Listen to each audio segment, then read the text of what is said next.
Lecture 2 પાઠ પહેલો। હવે આપણે ઇતિહાસ એટલે શું તે જાણ્યું અને ઇતિહાસ કયા કયા સ્ત્રોત પરથી જાણી શકાય તે પણ આપણે જાણ્યું। હવે આગળના લેક્ચરની અંદર આપણે ઇતિહાસ એટલે શું કે ઇતિહાસ આપણને છે એ કેમાંથી આપણે જાણી શકીએ છીએ અને ઇતિહાસ જાણવાના કયા કયા સ્ત્રોત છે એ આપણે જાણી શકીએ છીએ। તો આપણને ઇતિહાસ એટલે શું આપણે આગળના આપણે લેક્ચરની અંદર જોયું। હવે આપણે આપણો આગળનો પાઠ છે એ આપણે વધારીએ। હવે આપણે આગળ પાઠ વધારીએ અને અમુક સ્ત્રોતો પરથી વધુ ઇતિહાસની જાણકારી મેળવીએ। આપણે આગળના પીરિયડમાં આપણે જોયું, આગળના લેક્ચરમાં આપણે જોયું કે ઇતિહાસ જાણવા માટેના ઘણા બધા સ્ત્રોતો છે અને એના ઉપરથી આપણે ઇતિહાસ છે એ આપણે જાણી શકીએ છીએ અને આ આગળ જતા પાઠની અંદર આગળ જતા પણ છે એ ઇતિહાસની આપણે વધારે જાણકારી આપણે મેળવવાની છે અને અમુક જે સ્ત્રોતો આપેલા છે એ સ્ત્રોતો ઉપરથી આપણને છે એ ઇતિહાસ જાણી શકીએ છીએ, જેવા કે તાડપત્ર અને ભોજપત્ર, અભિલેખો, તામ્રપત્રો, સિક્કા, પુરાતત્વ શાસ્ત્રીઓ, ઇતિહાસકારો અને પ્રવાસીઓ। હવે આપણે તાડપત્ર એટલે શું એ આપણે જોયું, ભોજપત્ર એટલે શું એ પણ આપણે જોયું, અભિલેખો એટલે શું એ પણ આપણે જોયું, તામ્રપત્ર કોને કહેવાય એ પણ જોયું અને સિક્કા વિશે પણ આપણે માહિતી જોઈ હતી। હવે પુરાતત્વ શાસ્ત્રીઓ, હવે પુરાતત્વ શાસ્ત્રીઓ કોને કહેવાય તો કે જે પુરાતન જે વસ્તુઓ હોય એટલે કે જે વસ્તુઓ અવશેષ તરીકે જે મળી આવતી હોય એ વસ્તુઓનું ઉપર જે રિસર્ચ કરતા હોય, એની ઉપર જે સંશોધન કરતા હોય એવા લોકોને શું કહેવાય છે તો કે એવા લોકોને પુરાતત્વ શાસ્ત્રીઓ કહેવાય છે। એના પછી ઇતિહાસકારો, ઇતિહાસકારો કોને કહેવાય તો કે જે કાંઈ ઇતિહાસ છે આપણો ભૂતકાળનો જે કાંઈ ઇતિહાસ છે એના ઉપર સંશોધન કરીને જે કાંઈ બુકો લખાય અને જે કાંઈ વસ્તુઓ આપણને જાણકારી આપે એને શું કહેવાય તો કે એ લોકોને ઇતિહાસકારો કહેવાય। અને પ્રવાસીઓ, પ્રવાસીઓ એ આપણે જોયું કે પહેલાના સમયની અંદર છે એ કોઈ પણ વિદેશી પ્રવાસીઓ આવ્યા હતા અને એ પ્રવાસીઓ પોતાના જે છે એ પ્રવાસીઓ આવી અને પોતાના જે બુક છે, પોતાના જે અનુભવો છે એ એક બુકની અંદર અથવા તો ગ્રંથ તરીકે પોતે એની અંદર લખેલું હતું કે ભારતની અંદર આવીને એને કેવા અનુભવો થયા અને કેવી રીતની જે શાસન વ્યવસ્થા છે, કઈ રીતનું લોકોનું જીવન છે, આ બધી વસ્તુઓ છે એના ઉપરથી આપણને ઇતિહાસ છે એ આપણો જાણવા મળે છે। હવે આપણે એક એક સ્ત્રોતને વિસ્તારથી સમજીએ। હમણાં આપણે વાત કરી કે તાડપત્ર અને ભોજપત્ર, અભિલેખો છે, તામ્રપત્ર, સિક્કા, પુરાતત્વ શાસ્ત્રીઓ, ઇતિહાસકારો અને પ્રવાસીઓ। હવે જે આપણે આ સ્ત્રોતો આપણે જોયા એ બધા સ્ત્રોતોને હવે આપણે એક એક કરી અને આપણે વિસ્તૃતથી એટલે કે વિસ્તારથી આપણે સમજશું। તો સૌથી પહેલા આવે છે તાડપત્ર અને ભોજપત્ર। હવે તાડપત્ર કોને કહેવાય તો તાડપત્રો એટલે તાડ વૃક્ષના પર્ણ પર લખાયેલી હસ્તપ્રતો એટલે કે લખાણો। તાડપત્રો કોને કહેવાય તો કે તાડ નામનું જે ઝાડ છે એના પાંદડા પર જે લખાયેલા જે લખાણો હોય એ લખાણને હસ્તપત્રો કહેવાય અને એ લખાયેલા લખાણ જે હોય એને શું કહેવાય છે તો કે તાડપત્ર કહેવાય છે। લખાણનું બીજું નામ શું છે તો કે હસ્તપત્રો। હવે ભોજપત્ર એટલે શું? ભોજપત્ર એટલે હિમાલયમાં થતા ભુર્જ નામના વૃક્ષોની પાતળી આંતરછાલ ઉપર લખાયેલી હસ્તપ્રતો એટલે હસ્તપ્રતોને આપણે શું કહી શકીએ બીજું તો કે લખાણો। હવે ભોજપત્ર કોને કહેવાય તો કે ભોજપત્ર જે હિમાલય જે છે એ હિમાલય ઉપર ભૃજ નામનું ઝાડ થાય છે અને એ ભૃજ નામનું જે ઝાડ છે એની જે થડની જે છાલ છે એ થડની છાલ એટલી આછી હોય છે કે જેના ઉપર સારી રીતે છે એ લખાણ લખી શકાય છે. એટલે આ જે ભૃજ નામનું જે ઝાડ છે એના થડની છાલ ઉપર જે લખાણ લખાયેલું હતું એને કેના નામથી ઓળખવામાં આવ્યા? તો કે એને ભોજપત્રના નામથી ઓળખવામાં આવ્યા. ભોજ નામ કેના ઉપરથી પડ્યું? તો કે ભૃજ ઉપરથી પડ્યું. જેવી રીતના તાડપત્ર નામ કોના ઉપરથી પડ્યું? તો કે તાડ નામના વૃક્ષના પાન હતા એટલે એનું નામ તાડપત્ર પડ્યું. અને ભોજપત્ર છે એનું નામ કેના ઉપરથી પડ્યું? તો કે ભૃજ નામનું જે વૃક્ષ છે એના ઉપરથી ભોજપત્ર નામ પડ્યું. તાડપત્ર અને ભોજપત્રના લખાણ પરથી આપણને તેમની ભાષા અને જીવન જીવવાની પદ્ધતિની જાણકારી મળે છે. હવે તાડપત્ર અને ભોજપત્ર જેના ઉપર લખાણ લખાયેલા છે, હવે ઈ લખાણ છે એ કોઈ પણ ઋષિમુનિઓ દ્વારા પણ લખાયેલા છે અથવા તો કોઈ પણ રાજાઓ દ્વારા પણ લખાયેલા છે. હવે જે આપણને તાડપત્ર અને ભોજપત્ર ઉપરના જે કંઈ આપણને લખાણ મળે છે અને એની જે કંઈ ભાષા જે ભાષામાં લખાયેલા મળે છે એ ભાષા ઉપરથી અને જે આપણને લખાણ મળી આવ્યું છે એના ઉપરથી જે તે સમયની ભાષા કઈ રીતની હતી અને એ લોકોનું જીવન જીવવાની પદ્ધતિ કેવી હતી એ આપણને જોવા મળે છે. હવે પ્રાચીન ભારતની અંદર ભાષાની અંદર છે એ સૌ પ્રથમ સંસ્કૃત ભાષાનો જ ઉપયોગ હતો. એટલે કે પ્રાચીન ભારતની અંદર જે વધારે પડતી ભાષાનો ઉપયોગ થતો એ કઈ ભાષા હતી? તો કે સંસ્કૃત ભાષા. પણ જેમ જેમ સમય પસાર થવા માંડ્યો તેમ તેમ છે એ ભાષાઓ બદલાતી ગઈ.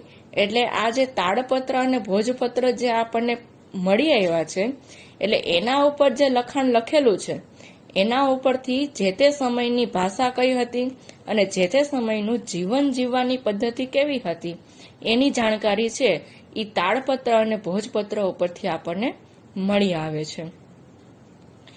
તાડપત્ર અને ભોજપત્રના લખાણો એટલે કે હસ્તપ્રતો આપણા મંદિરો અને મઠોમાં સચવાયેલી જોવા મળે છે. હવે જે તાડપત્ર અને ભોજપત્ર છે એના જે લખાણો છે એટલે કે એના જે હસ્તપ્રતો છે એ આપણા મંદિરો અને જે મઠોમાં સચવાયેલા જોવા મળે છે. એટલે કે એનો મતલબ એવો કે જે આ તાડપત્ર ને ભોજપત્ર જે આપણને પુરાતત્વની અંદર જે આપણને મળ્યા છે એ બધા જે લખાણો અને જે છે એ ક્યાં વધારે પડતા જોવા મળે છે? તો કે મંદિરોની અંદર જોવા મળે છે અને મઠોની અંદર જોવા મળે છે. એટલે કે ત્યાં એ જે છે એનો સંગ્રહ કરવામાં આવ્યો છે. સંસ્કૃત, પ્રાકૃત અને તમિલ ભાષામાં લખાણો જોવા મળે છે. હવે જે ભોજપત્ર અને તાડપત્ર જે મળી આવ્યા છે એ 3 ભાષાની અંદર મળી આવ્યા છે. એક તો સંસ્કૃત ભાષા, પ્રાકૃત ભાષા અને તમિલ ભાષા. આ 3 ભાષાની અંદર છે એ આ લખાણો છે એ મળી આવ્યા છે. આ હસ્તપત્રો પરથી ભારતના પ્રાચીન યુગના માનવી વિશે આપણને માહિતી પણ મળે છે. હવે જે આ હસ્તપત્રો મળ્યા એટલે કે જે તાડપત્ર અને જે ભોજપત્ર મળ્યા છે એના ઉપરથી ભારતના જે પ્રાચીન યુગના માનવી એટલે કે આપણા જે પૂર્વજો છે એ પૂર્વજો વિશેની માહિતી છે એ આપણને જોવા મળે છે. એટલે કે આપણા જે પૂર્વજો છે એ પૂર્વજો કઈ ભાષા બોલતા, કઈ રીતના રહેતા, એ લોકોના રીત રિવાજો કેવા છે, આ બધી માહિતી છે એ આપણને આ હસ્તપત્રો ઉપરથી આપણને મળી આવે છે.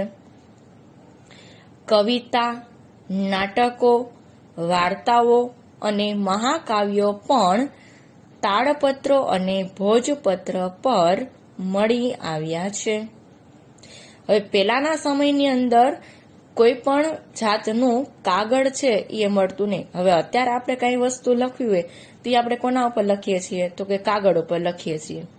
હવે પહેલાના સમયની અંદર કાગળની શોધ હતી નહીં. એટલે ત્યારે લોકોને લખવા માટે છે એ ઋષિમુનિઓ છે અથવા તો રાજાઓ છે, એ કોઈ પણ સંદેશા છે અથવા તો કોઈ પણ વસ્તુ લખવી હોય તો ઈ છે એ આવા ઝાડની છાલનો ઉપયોગ કરતા અથવા તો ઝાડના જે પાંદડા હોય એનો ઉપયોગ કરતા. હવે જે આ તાડપત્ર અને ભોજપત્ર છે એની ઉપર ઘણી બધી કવિતાઓ લખેલી પણ જોવા મળી, ઘણા બધા નાટકો લખેલા પણ જોવા મળ્યા, ઘણી બધી વાર્તાઓ લખેલી પણ જોવા મળી અને ઘણા બધા મહાકાવ્યો પણ લખેલા જોવા મળ્યા છે. હવે મહાકાવ્યની આપણે વાત કરીએ તો મહાકાવ્યની અંદર જે રામાયણ અને મહાભારત છે, એ રામાયણ અને મહાભારત છે એ જે ઋષિઓએ લખેલા છે એ ઋષિઓ આ તાડપત્ર અથવા તો ભોજપત્ર ઉપર લખેલા છે. જે કવિતાઓ જે લખેલી છે એ કવિતાઓ પણ કોના ઉપર લખેલી છે તો કે તાડપત્ર અને ભોજપત્ર ઉપર લખેલી છે.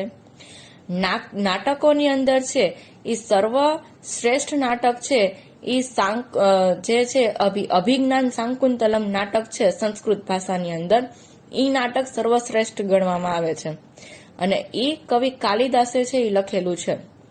એટલે જે કવિઓ અને જે લેખકો ને ત્યારના સમયની અંદર હતા એ બધા લેખકો અને કવિઓ છે એ કાગળ તરીકે છે એ કેનો ઉપયોગ કરતા તો કે કોઈ પણ ઝાડની છાલ અથવા તો કોઈ પણ ઝાડના પાંદડાનો છે એ કાગળ તરીકે ઉપયોગ કરતા અને એના ઉપર છે એ આપણને જોવા મળે છે.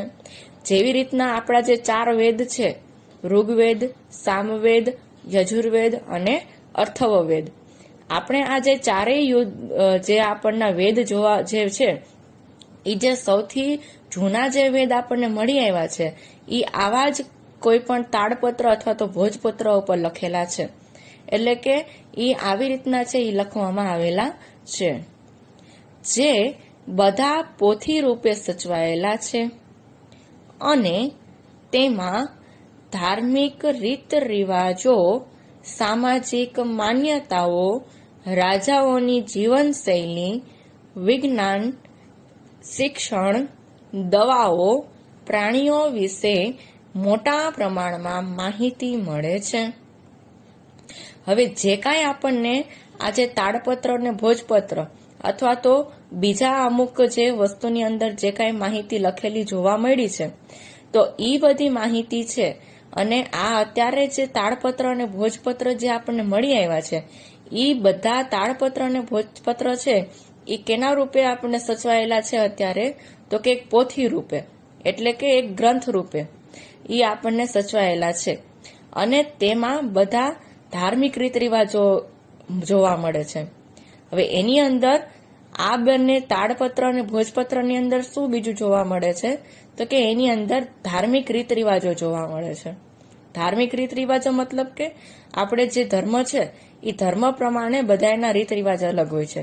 જેમ કે હિન્દુ ધર્મ છે, મુસ્લિમ ધર્મ છે, શીખ ધર્મ છે, ઈસાઈ ધર્મ છે, ખ્રિસ્તી ધર્મ છે, આ બધાય ધર્મ છે એ બધાય ધર્મના રીત રિવાજો કેવા હોય છે?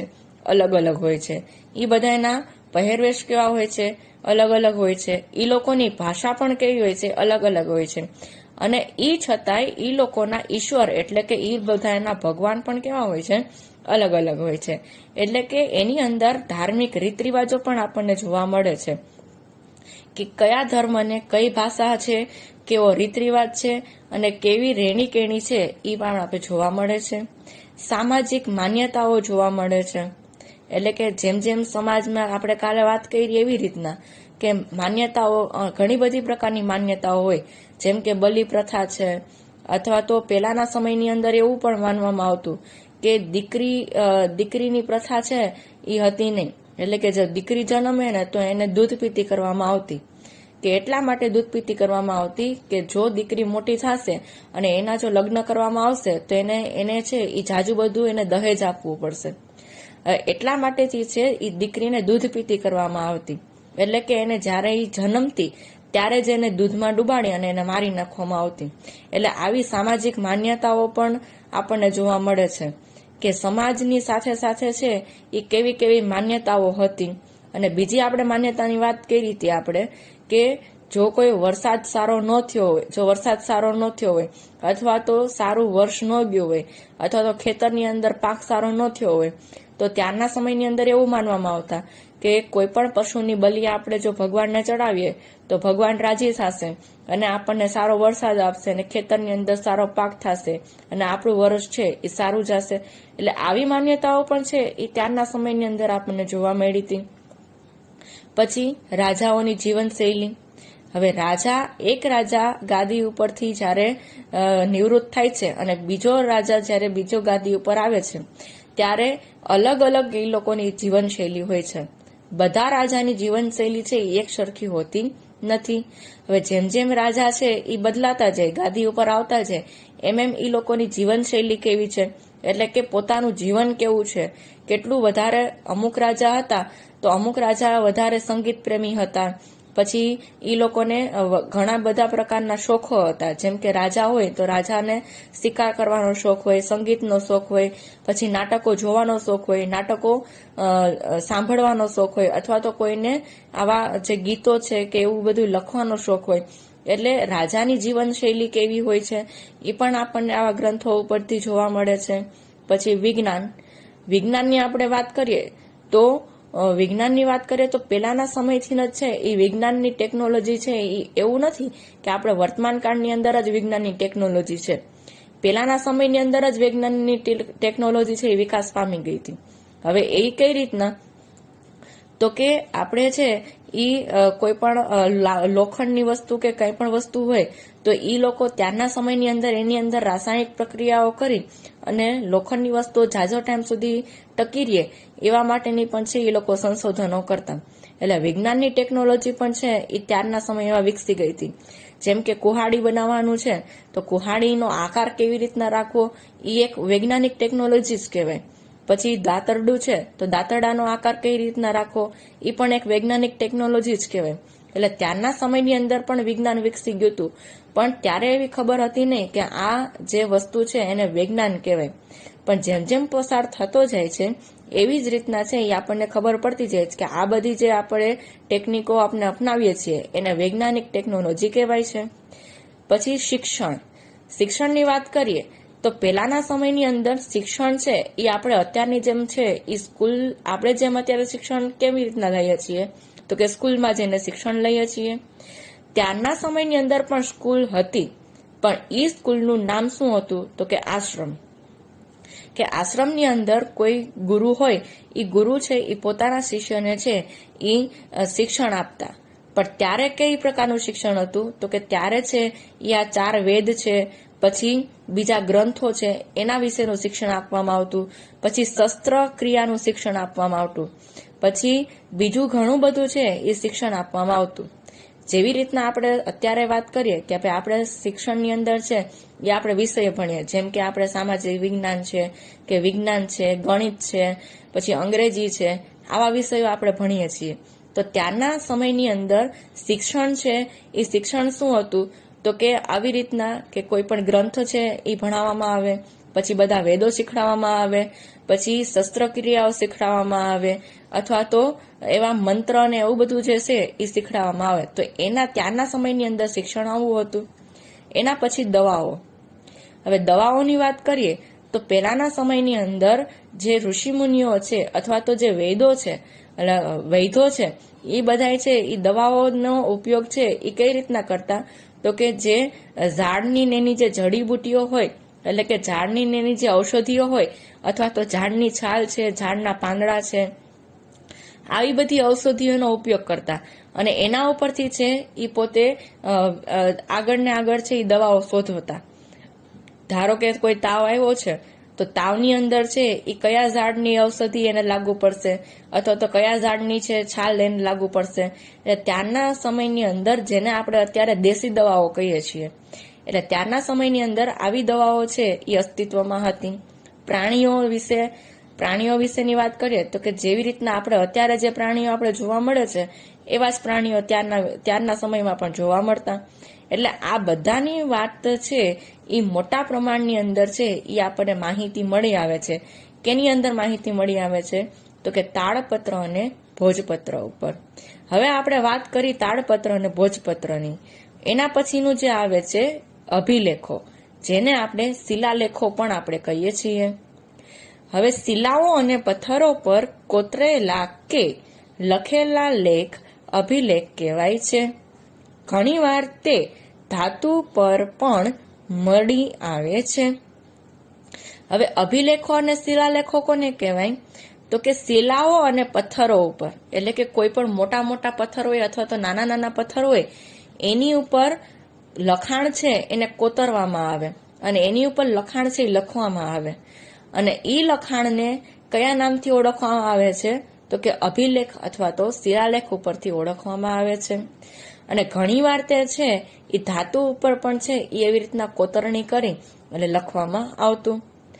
રાજા પોતાના આદેશો એટલે કે હુકમ શિલાઓ પર કોતરાવી પ્રજા સાથે સંવાદ એટલે કે વાતચીત કરતા હતા.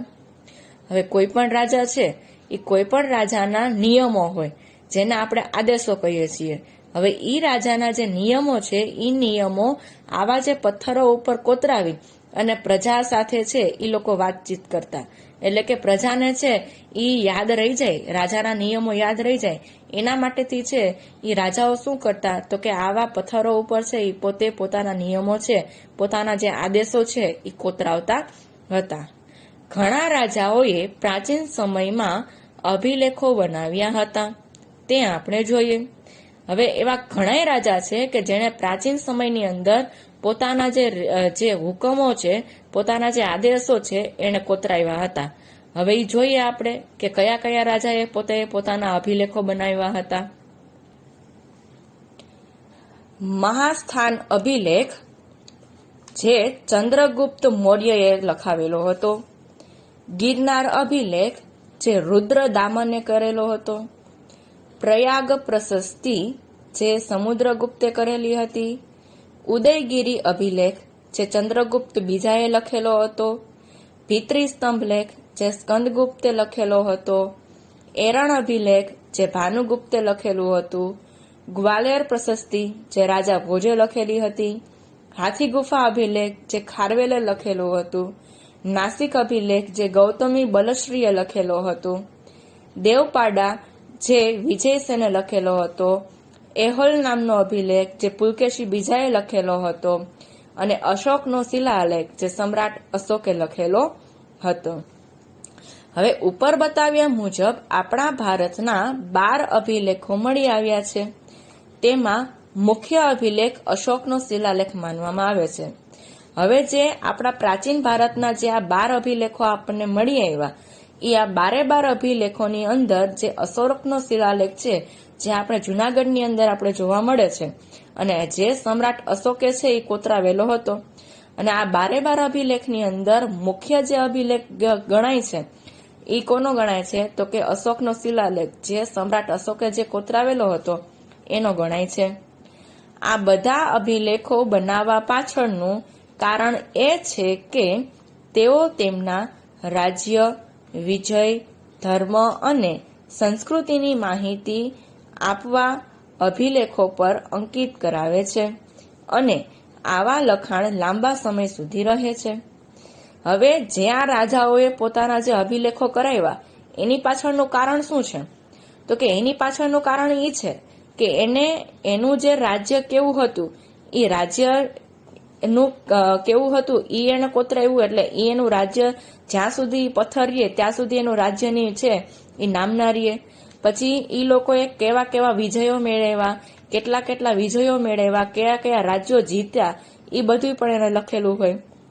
એ લોકોનો ધર્મ કેવો હતો, એ લોકોના રાજ્યની સંસ્કૃતિ કેવી હતી. એટલે આ બધું જે છે એ બધું પોતે કેના ઉપર કોતરાયું છે? તો કે શિલા ઉપર, એટલે કે અભિલેખો આવી રીતના બનાવ્યા. અને એ બધે અભિલેખો બનાવ્યા એટલા માટે બનાવ્યા કે પોતાનું જે લખાણ લખેલું હતું તો એ જ્યાં સુધી લખાણ રહે ત્યાં સુધી પોતાના રાજ્યની નામના છે એ રહે, એટલા માટે છે એ આવા અભિલેખો છે એ બનાવ્યા હતા. હવે આપણે 2 ટોપિક ઉપર આજે વાત કરી કે આપણે તાડપત્ર અથવા તો ભોજપત્ર અને જે અભિલેખો વિશે આપણે વાત કરી એના ઉપરથી હું તમને થોડું ઘણું લેસન આપું છું, થોડા ઘણા પ્રશ્નો આપું છું, જે તમારે તમારી જાતે છે એ તમારે એના જવાબ છે એ શોધવાના છે અને તમને ઘરે છે એની તૈયારી કરવાની છે. તો આ રહ્યા એના પ્રશ્ન. નીચે આપેલા પ્રશ્નના જવાબ લખો. પહેલો પ્રશ્ન, તાડપત્રો શામાંથી બને છે? બીજો પ્રશ્ન, ભોજપત્ર કયા વૃક્ષની છાલમાંથી બને છે? ત્રીજો પ્રશ્ન, તાડપત્રો અને ભોજપત્ર પર કઈ કઈ ભાષા જોવા મળે છે? નંબર 4, આપણા ભારતમાં કુલ કેટલા અભિલેખો છે? નંબર 5, અભિલેખો એટલે શું? નંબર 6, સૌથી મુખ્ય અને મહત્વનો અભિલેખ કયો છે? આ 6 પ્રશ્ન આજે આપણે ભણેલા જે ટોપિક છે એના ઉપરથી છે. હવે તમારે તમારા જેટલું તમે યાદ રાખ્યું છે એના ઉપરથી આના પ્રશ્નના જવાબ છે એ તમારે શોધવાના છે અને તમારે ઘરે બેઠા છે એ તૈયારી કરવાની છે. તો હવે આપણે એના પછીના આગળના ટોપિક વિશે આપણે વાત કરશું બીજા લેક્ચરમાં.